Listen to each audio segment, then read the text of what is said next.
What's up, X-Wing Maniacs? Rob Bear here today with a look at the brand new Scum and Villainy ships for X-Wing Miniatures. We got the Mist Hunter, the little big ship that could, and the Punishing One, the big ship that definitely can, so to speak. So we're going to do a quick unboxing of these and a first look kind of review of the new ships, the upgrade cards, and all the cool stuff that comes in here. Then we're going to kick it over to another video and take a look at the Ghost and the TIE Inquisitor, or the TIE Advanced Prototype with, the Inquisitor ship from the hit series Rebels. But before we get to all that, I would like to invite you to help stay in the trenches. Click on the Patreon link up on the top left to support what we do here. It's basically a way to keep our YouTube videos ad-free in 2016, and you can also score yourself some free X-Wing miniature ships along with some other Warhammer stuff if you're into that. It just kind of depends. Send us a message if you do decide to support us, and we will get you the appropriate items in your first month's swag bag there. Make sure you subscribe to this YouTube channel. Check out the blog, spikybitsblog.com, and head on over to the longwar.net. That's the home of the battle reports for exclusive content,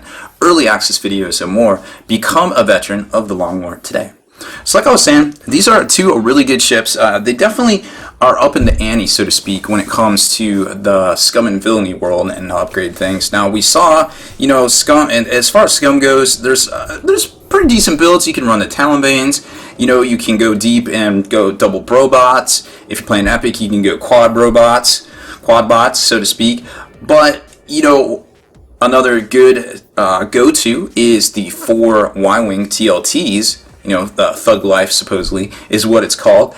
That's another good build too, but there's some stuff in here in both of these that I think is going to start seeing play soon too. Now what I like about the Punishing One is its mechanics are very similar to how it works in the game Star Wars Armada, where it gets this ability called Counter and actually throws it out 2 ships around it. It doesn't exactly do that in X-Wing Miniatures, but just the overall mechanics are really neat to see kind of how they are basically going for it. So here you can see the heads up of all the new miniatures, or excuse me, all of the new upgrade cards, the pilot cards, the stands, all the punch out tokens and things like that right there.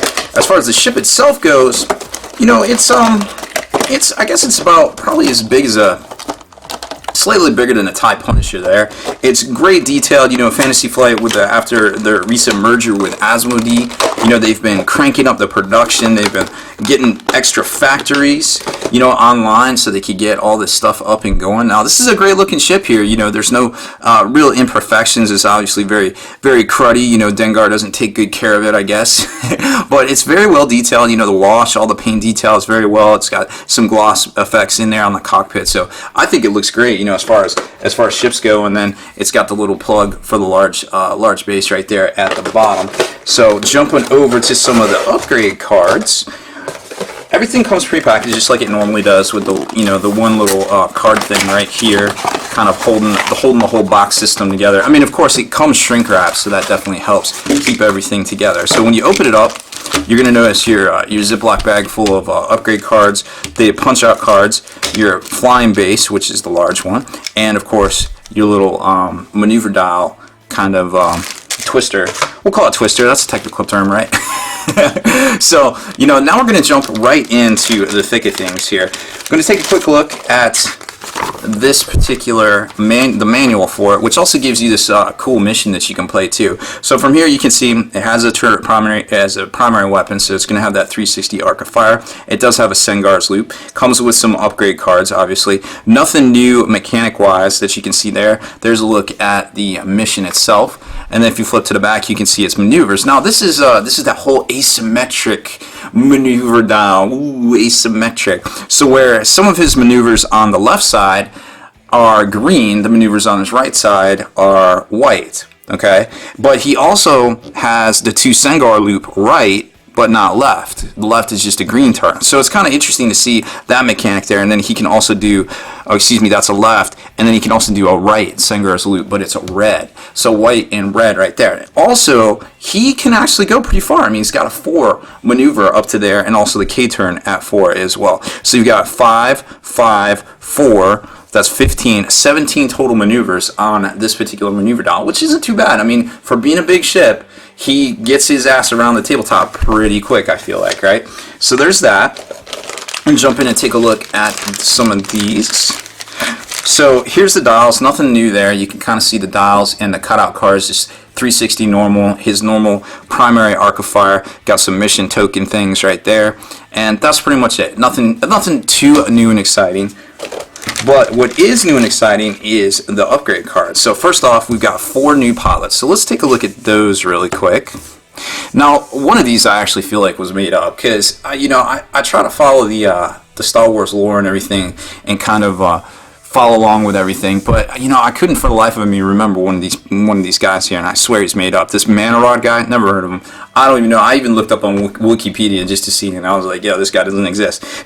Totally made up. So he's made up. But this Tel Taruva is actually something that wasn't made up. It was in a book, one of the guides to warfare, Star Wars warfare, a couple years ago. I vaguely remember reading it, but I was just like, oh, okay, sure. It's just kind of like a side note type thing. Well, obviously, most people are going to be super excited about Dengar. So Dengar is pilot skill 9. He's got 2 attacks, agility 2, hull points of 5, 4 shields right there. So he's got basically on par with a Y-wing. The Y-wing has 8 total. This guy has 9 total. Kind of cool. I guess more of a K-wing kind of type deal there. Now, if you look at the upgrades, he's got the elite pilot. He's got double torpedoes, a crew, an astromech, the dirty astromechs, and an illicit slot there. And his action bars, a focus, target lock, and a barrel roll, which are pretty standard. And then you'll notice all the way across, those are actually pretty standard all the way, copyrighted, or cut and pasted all the way across. The pilot skills go down accordingly, and along with the points value. So it's really interesting to see when we get to the Mist Hunter itself that there is kind of a points comparison. Like, it's very comparable points wise to the Punishing One, which is kind of its little big ship kind of moniker there, kind of along with the K-wing, a little bit kind of along with the Y-wing, I feel like. But overall, it's got that ass, if you know what I mean. So special ability wise, Dengar is kind of a beast. So once per round, when defending, if the attacker is inside your firing arc, you may perform an attack against that ship. So basically, you get shot, you get to shoot back. Okay. That seems pretty good, because now think about it.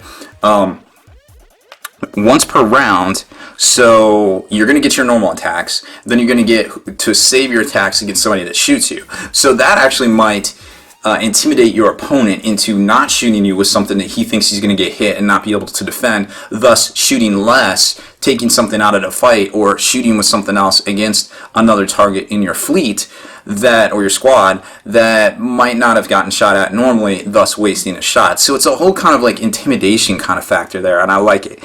This Tel Taruva, the first time you would be destroyed, instead cancel the remaining damage, discard all damage cards, and deal 4 face down damage cards to the ship. So basically he gets a mulligan, like a 1 damage mulligan. Whatever you might have, if they're critical effects or something, you flip them back down and you discard them and you get 4 new damage cards right there, which that's pretty saucy. It's really interesting to see how, that particular mechanic right there. So keep all those in mind. And we're going to jump back to this one because there's something I want to point out actually. So upgrade card wise, we have a Rage, the Mind Link. You actually get 2 of these, which all the kids are talking about. Plasma torpedoes, not too impressed with it. We've seen those in the past. Boba Fett, designed by Mr. Pauls himself. Gonk Droid, Dengar. R5P8, the overclocked R4, you get 2 of those. Feedback array, we saw that with the Defender back in the day. And guidance chips, which I think a lot of people are definitely looking forward to. Those things are definitely a force multiplier. They don't seem like it at first. You're kind of just like, wait, what? You just get extra attacks, I guess.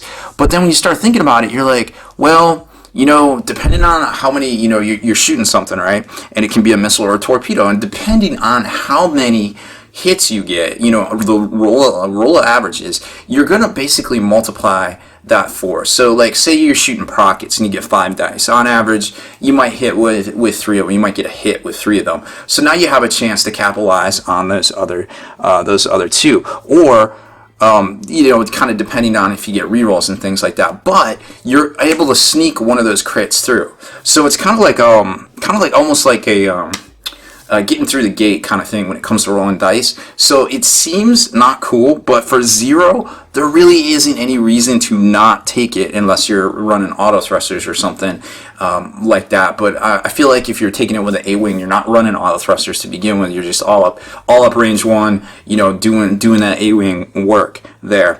Then you got R5P8, and once per round after defending, you may roll 1 attack dice. On a hit result, the attacker receives 1 damage. On a critical result, you and the attacker both receive 1 damage. For 3, it might have its uses. It kind of just depends, like, hey, if you have a you take damage effect and you get a free action or something like that, I could definitely see that coming into play.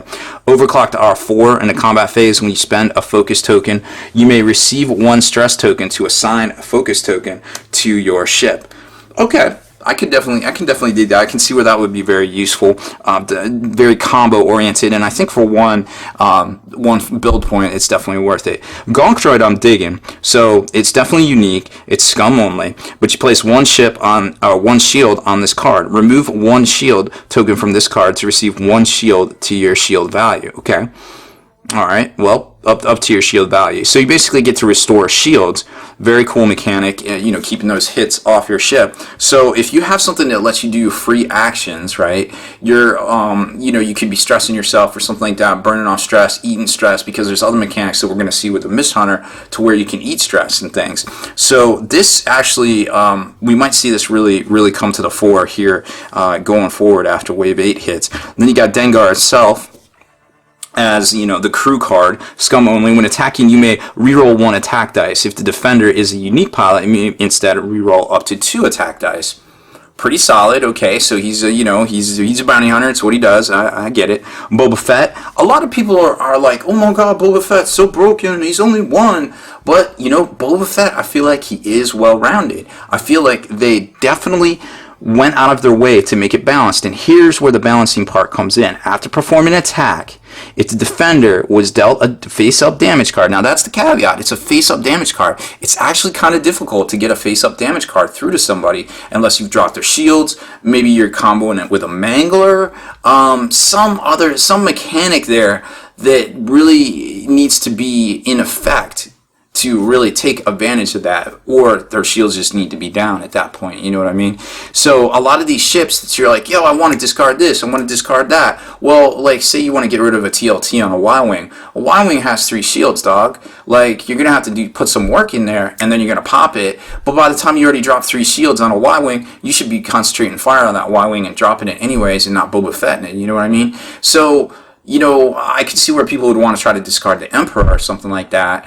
But again, the shuttle has a fat ass, so once you start chewing through it, you might as well just go ahead and destroy it at that point, you know what I mean? So it's like, I don't know, like, I feel like Boba needs a combo to really be effective here. He isn't just that, hey, I'm going to put it in my fleet and F you know what I mean? Like, it's very, delicate. It's a delicate card that really needs to be used like a fine scalpel, or else it's not a blunt instrument. Boba Fett obviously is not a blunt instrument to begin with. So keep that one in mind right there. You get to discard 1 of the defender's upgrade cards, which theoretically could be all sorts of things, from crew to titles, to if you take a title that might invalidate the rest of an upgrade card or something like that. So it could get super spicy super quick. Then you got Rage, which there's a lot of people loving this card. I think a lot of A-Wings are definitely going to benefit from it. Assign 1 focus token to your ship and receive 2 stress tokens. Until the end of the round, when attacking, you may reroll up to 3 dice. Well, let's just say A-Wings, Tycho, Prockets, anything that dishes out a lot of damage and doesn't give a F about stress is going to want that Rage card on them, and I think we're definitely going to see a lot of that one in play right there. Then the Atani Mind Link. Every time you are assigned a focus or a stress token, each other friendly ship with the Mind Link must be assigned the same type of token if it does not already have one. So it goes both ways. Friendly tokens and stress get divvied out. Now, at 1, an elite pilot talent, I could see where it could make a splash. I'm kind of on the fence about some of the combos. You know, we're hearing a lot of things already, but you know, I'm not sure how exactly effective they will be overall, if you know what I mean. So, you know, there's some good combos here, especially with Dengar. Now, there was a ship title. Oh, here it is. Totally missed it. Punishing One right there. To basically make Punishing One, it's 12 points, but you increase your primary weapon value by 1. So that's a lot of points, but if you think about it, you know, when you throw it on Dengar, that's primarily why. Dengar can throw around a lot of dice really quick and do a lot of damage. Basically gets to shoot twice. So I kind of see where that 12-point price tag comes into play. But then again, I can also feel like maybe it's not 100% justified. Now, I actually forgot on the mana root right here. At the start of your combat phase, you may assign focus, evade, and target lock tokens assigned to you to another friendly ship. So that also has a special ability as well, which we could definitely see come into play, kind of like a mini Moldy Crow, you know, Hawk 90. So those are all of the upgrade cards and everything that comes in the Punishing One itself, right? So obviously a very good lineup. Only a few Scum only cards, so I feel like, you know, if you're a player looking, like, obviously I could see Rebels picking this one up, but, you know, then again, I could also see some of the Imperial players, you know, picking this one up as well. So I think it's a good buy overall, especially right now in this meta. The Mist Hunter is the little ship that could, like I keep saying over and over. It comes with a bunch of upgrade cards right there, and the ship itself is it's kind of sassy, you know. Like, I'm really digging its styling. It's basically as big, I guess, front to back as a TIE Punisher, but as far as, you know, its actual profile goes, it's probably as wide as an X-Wing all the way down the line right there. So it's kind of, you know, a really unique design, and we saw pictures of all these ships, all these bounty hunter ships in the old Decipher card game back in the 90s, the old Star Wars card game. So there it is. It's you know, it looks pretty good. It's got some like crazy TIE solar sail things, some thruster jets, and some retro jets right there, and then of course it's got its two-seater cockpit, and, you know, guns and various other things right there. So once you put this thing on the table, it actually kind of dwarfs the, you know, the flight stand right there. So it's kind of almost on that K-wing, I guess, kind of size, you know, with almost a fat butt, but not quite. You know what I mean? Now, taking a look at all the goodies that come with it, this is the one that's going to come with that tractor beam that all the kids are talking about. And, you know, I'm digging the tractor beam. I think it's a dirty mechanic. I think it's definitely prone to abusiveness. Now, I'm not exactly sure. It lets you perform a barrel roll or do a boost for them at the one forward, you know, measure. Now, I'm not sure if that allows you to barrel roll off. Generally, I don't think you're allowed to perform a barrel roll off the table. So I don't think you can make people leave the table, but there is some definite caveats that we're going to cover when we get to it. So here's the upgrade, or here's the punch outs right here. So you get a cloak token, obviously, because, you know, it does have the cloaking device. Now here's all the maneuvers, and then there's the pilot, or the cards right there, and the tractor beam tokens. And you can actually stack tractor beam tokens, is the thing. For each one that's on it during the combat phase, they get -1 agility, amongst other things that we'll get to here shortly. And here's all the ones, and you can kind of see this one definitely has the asymmetric movement a little bit. Like, it's one right is red, but it's one the one right's, so I guess it's not asymmetric. It's just, you know, different, unique, divergent, I guess I want to say. I'm not exactly sure there. We'll go divergent. So you've got a lot of ones here, 5 ones, 5 twos, 3 threes. It doesn't have a forward 3. It doesn't have a forward, excuse me, it doesn't have the tight, or the bank 3s. It does have a K-turn at 3. It doesn't have 5, 5, 4, so there's 14, 17. It's got 17 maneuvers, and interestingly, it can get up to that 4 forward or 4 K-turn, which is really neat. So it's interesting that it maneuvers so well, it seems like. Now, as far as pilot cards go, you've got Zuckuss, of course, and then Forlom. Now, Zuckuss is, you know, he's from Empire Strikes Back. He's I think his species is called the Gand, Gand, G-A-N-D. They're just, you know, I don't know, they're just like dudes, and they wear these suits, and they kind of just, I think they kind of bit off a little bit of what was it, Dune a little bit with those guys. So here's the actual pilot cards. Now, as far as crew goes, there is a crew Forlom and a crew Zuckuss, and they both benefit. You know, if you put like the crew Zuckuss on the Forlom ship, they do benefit each other. So it's almost like that was kind of almost intended. So first off is Zuckuss. He's pilot skill 7.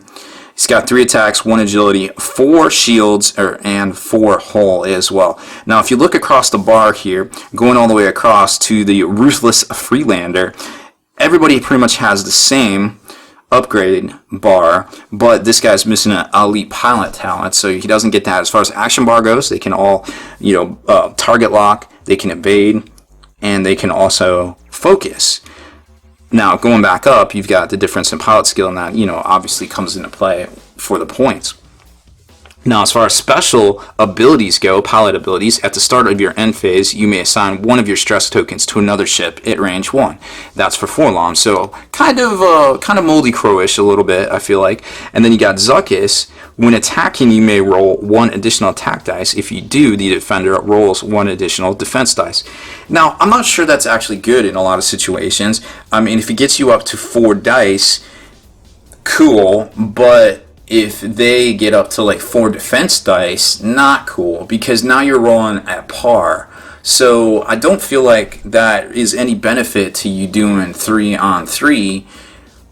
But then again, if you have a way to mitigate it using combos, it might be worth it. So just be aware that sometimes it might not always be worth just popping it off to try to get those extra dice when you're giving an extra defense dice out, unless you have some sort of combo in mind there. Now, if you look at the points values compared to Dengar's ship, they are pretty close. And that's why I call it like the little big ship. It's very similar to the K-Wing in that regard, how it has a fat ass, but it's mostly on a small base there. So those are the pilot cards. Now we're going to take a look at some of how the special cards work, because there's actually a couple in here that I wanted to show you. You've got, first of all, that new dual upgrade card kind of thing. And what's neat about that is that you set it at the start. When you set up your fleet and you put it in the setup area, you put your upgrade cards down. Now is your chance. You're saying, okay, I'm going to +1 or I'm going to -1. You put it on the table, and boom, there it is. You don't get to change it again. It's already set. But that tactical ability is actually kind of huge, because against maybe say you're going up against TLTs, right? You want to be higher pilot skill than them, so you get a better chance to burn them down, as opposed to them burning you down at the initiative. Because remember, in X-Wing, if you destroy somebody at the same pilot skill, they still get their attacks. They're not taken off the board immediately. They're taken off the board at the end of that combat step. So you still get your attacks. So TLTs are still very dangerous. A lot of times they put out an average of 2 damage to most ships out there. So, when you're getting pounded by them, if you just have a 1-point ability to bump up your pilot skill, well, hey, that can mean the difference between life or death in the space curves, right? Then you got the tractor beam thing, and like I was saying, however many tokens you have, you get -1 to your agility, which affects you only during the combat phase because the tokens are removed. So you can combo that up and you can do some dirtiness, but maybe more importantly is the special abilities here. So the first time a small ship receives a tractor beam token each round, the opposing player may choose one of the following effects. Perform a barrel roll by using the straight maneuver template. The opposing player, which would be you as the person shooting that ship, the defending ship, selects the direction of the barrel roll in the final position. Perform a boost using the 1 maneuver template. Okay, so that is really interesting, and there's some caveats here. This is not an action or maneuver. It may cause the ship to overlap obstacles, but not other ships. So you're not going to get free, by giving them the barrel roll, you're not going to activate free actions, abilities. People with those things like, hey, I get a, push the limit, blah, blah, blah, blah, blah, blah, and then they do all this stuff. It doesn't activate like that. It's basically taking control of their ship as intended, right? And then also here, you can cause the ship to overlap obstacles, but not other ships. So you can throw them on asteroids, you can throw them on, debris clouds. I don't think you can barrel roll them off the table. I don't believe that's a legal target. With the boost, you can. Normally you can't, but remember it says it can cause you to overlap. So now you can boost into obstacles too. So, it's interesting. It's kind of a neat mechanic. It's going to be really, we're gonna keep an eye on it, because I'm not exactly sure how really awesome it is. It's like one of those cards that you're like, yeah, this seems so good in theory, but I'm not exactly sure how good it is on the tabletop. But you know, at the cannon slot and 1 build point, you can't really complain too much about it, I don't feel like. And some ships have 2 cannon abilities, like, you know, IG-88s. So there is that. Now you got the adaptability card, just like I said. It is double-sided. For 0 at elite pilot talent slot, I don't think it's bad. Increase your ship pilot skill by 1 or decrease it by 1. You just flip it, set it down, and set when you do startup. And you get 2 of those. For tractor beam, it's 3 dice roll at 1 to 3, so no donuts there. Attack 1 ship. If the attack hits, this defender receives 1 tractor beam token. We already saw what all that does, and then cancel all results from there. You get 2 electronic baffles, which is a system card. You may receive a stress token or an ion token. When you receive a stress token or an ion token, you may suffer 1 damage to discard that token. So it kind of eats stress or ion tokens, so that's kind of good. But keep in mind, it is going to take a damage. But the ship is 4 shields, so also consider that. You know, it's almost kind of worth it. Like, do I lose a shield to lose stress, to be able to unleash a volley kind of type deal? So it's all tactics at that point, but it gives you options, and at 1, I don't think it's too bad. Now the Forlom crew card, remember how I said these guys complement each other? When attacking during a modified dice step, you may receive an ion token to choose one of the defender's focus or evade tokens. That token cannot be spent during that attack. Now you start seeing the combos here with the baffles. It basically turns into damage. Now if you have Zuckuss on the table, when attacking, you may reroll 1 additional die. If you do, the defender rolls 1 additional defense die. So these things start comboing together and kind of starting to make sense. Cloaking device for small ships. It's an action. It works very similar to, you know, the one for the Imperial ships there. At the end of each round, if you are cloaked, roll 1 attack dice on a focus, discard this card, and then decloak or discard your cloak token. Okay, so you get to choose to decloak or you discard your cloak token. So those are 2 very different things. And think about it. This is at the end of each round. So it's very interesting how they're timing all this. Remember with the big FAQ, because the way that, you know, the Phantoms were doing so much, making so much of a splash, that, you know, you have to basically decloak at the beginning of the maneuver step. Now you might have to do this at the end. You might actually lose the cloaking device itself, etc., etc. So at the end of the day, you kind of have to decide, is the juice worth the squeeze? But the good news is that you'll be able to plan a maneuver to try to get you out of a tight spot depending on what's going on. So if you know you get to do basically an emergency decloak, you know, you can plan your maneuver the next round to try to get, you know, seize the initiative back and carry through with, you know, your overall battle plan. I think it's cool. It's definitely unique. Well, it is unique. You can only take 1 per fleet, but, you know, at the end of the day, it's situational. So keep an eye on it. We'll see how it affects, you know, the overall meta. And then Zuckuss as a crew card. When attacking, you may receive any number of stress tokens to choose an equal number of defense dice. The defender must re-roll those dice. Wow, okay, so his attacks are probably getting through, you know what I mean? Because if you're rolling dice and you're getting evades, now you got to re-roll it, you're probably not getting evades. Those are just odds, you know what I mean? So, man, he is really good. But remember, if you pair him up with Forlom, he only eats 1 stress. So you got to find a way to get rid of the rest of that stress. So you got to find a stress eater there, or you're just going to suck down the stress. And, you know, nobody likes to have stress except for Tycho. So there is that. And then the Mist Hunter itself is a really interesting ship. Your action bar gains the barrel roll icon. Okay. You must equip 1 tractor beam upgrade card, paying the squad point cost as normal. So it's a title for 0. It just basically makes you pay 1 for a tractor beam, and boom, you're the Mist Hunter. Yay! It is what it is, right? So some really interesting stuff coming out now. Obviously, you start to see the basis for a lot of combos that are out there. The Scum seem to be quickly becoming the combo king, I feel like, and it's really cool to see because they're they're kind of underwhelming or undervalued, you know, for so long. So it's cool to see them coming on and really doing scummy things there. So that's it for this unboxing and review. We're going to kick it over in the next video and do the new Ghost and Inquisitor tie. Thanks for watching. Deleted scenes, bonus content, and all the interviews and post-game wrap-up videos can be located in the Hall of Veterans on thelongwar.net. Visit thelongwar.net today and try a week completely free with no strings attached. That's not all. Thelongwar.net is also your hobby resource for exclusive early access with an ad-free experience to all your favorite videos. Members of the Hall of Veterans gain early exclusive access to multiple hobby videos.